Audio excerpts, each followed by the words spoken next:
Hello दोस्त, मेरे channel में आपका स्वागत है।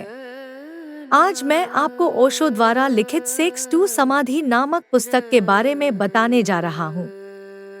यह बहुत ही रोचक पुस्तक है जो आपको तथ्यों के बारे में जागरूक बनाती है। समाधि परम आनंद की अवस्था है। संभोग क्रिया के दौरान भी व्यक्ति को आनंद की प्राप्ति होती है।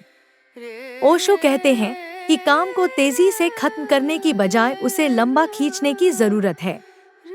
जितनी लंबी अवधि उतना अधिक आनंद। समाधि के समतुल्य हो सकता है उसका आशय यही हो। संभोग से समाधि की ओर अनुवाद सेक्स से सुपर कॉन्शसनेस तक ओशो भगवान श्री रजनीश की एक पुस्तक है।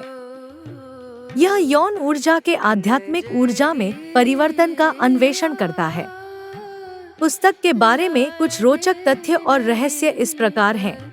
यह पुस्तक सेक्स और आध्यात्मिकता पर अपने विवादास्पद दृष्टिकोण के लिए जानी जाती है।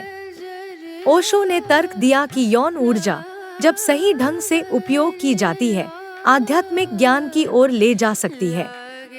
यह पुस्तक उस समय प्रकाशित हुई थी जब कई संस्कृतियों में सेक्स पर खुलकर चर्चा करना वर्जित था। ओशो के स्पष्ट दृष्टिकोण ने सामाजिक मानदंडों को चुनौती दी। इस विषय पर 1968 में दिए गए ओशो के प्रवचनों का संकलन है। मूल शीर्षक, जिसका अनुवाद सेक्स से सुपर कॉन्शसनेस तक है। कई लोगों ने ओशो की शिक्षाओं की गलत व्याख्या करते हुए कहा कि यह संकीर्णता की वकालत है, जबकि वह वास्तव में यौन ऊर्जा को आध्यात्मिक विकास में बदलने के लिए एक अनुशासित दृष्टिकोण को बढ़ावा दे रहे थे। अपनी विवादास्पद प्रकृति के कारण पुस्तक को सेंसरशिप का सामना करना पड़ा और कई देशों में प्रतिबंधित कर दिया गया। इससे पाठकों के बीच इसका रहस्य और जिज्ञासा बढ़ी। ओशो ने दावा किया कि जो लोग पुस्तक में वर्णित मार्ग का अनुसरण करते हैं, वे समाधि या अतिचेतन अवस्था प्राप्त कर सकते हैं, जिससे विभिन्न रहस्यमय अनुभव प्राप्त हो सकते हैं। ओशो का स्वयं का रहस्यमय जीवन। ओशो का स्वयं का रहस्यमय जीवन प्रशंसा और घोटाले दोनों से भरा हुआ है, जो पुस्तक के रहस्य को बढ़ाता है। विवादों के बावजूद वैश्विक अनुयायियों को आकर्षित करने की उनकी क्षमता उनके काम की समझ और स्वागत में परतें जोड़ती है। यह तांत्रिक प्रथाओं में गहराई से उतरता है।